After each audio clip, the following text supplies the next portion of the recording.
Welcome back to our kitchen. Now, I got this little Santa hat, so I just had to wear my Santa outfit. We are going to make, from this recipe book of my mama's, this really worn and torn and given some real good love from 1968, we're gonna make some Thumbprint cookies. So we need 1 cup of margarine, 3/4 cup of brown sugar, 2 eggs separated. So we only need the yolks in here right now, and 2 teaspoons of vanilla extract. So we're gonna mix the margarine, sugar, egg yolks, and vanilla thoroughly. So we got that all in here and ready to rock and roll. So let's get a mixing.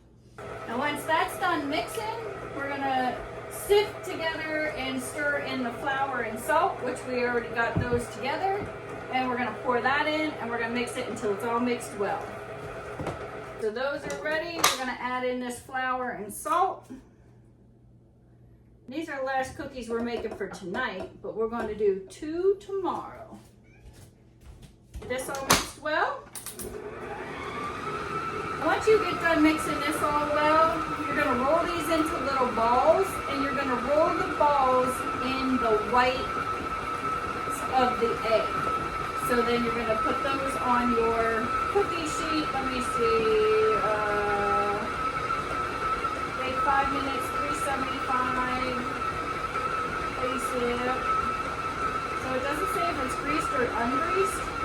I guess they don't really care, but I'm using parchment paper, so we should be good. So this is all mixed nice and well now. And we're gonna take these over there and we're gonna roll them into balls and roll them in the egg whites. And we'll be right back. Roll your balls and the egg whites.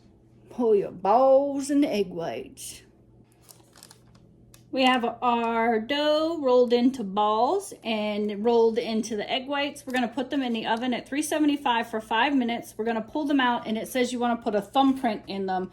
I'm going to use like a teaspoon and use it as a thumbprint. And then you put them back in the oven for another 8 to 10 minutes, and then you're gonna put some red or green jelly on that in that thumbprint while they're hot, just like you do your peanut butter kisses or peanut butter blossoms.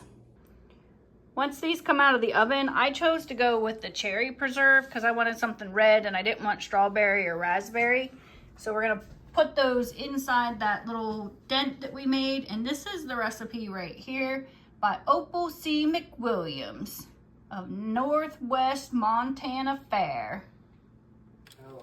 8 minutes later, while these are still piping hot, you're gonna put your little cherry preserves right in the middle of it.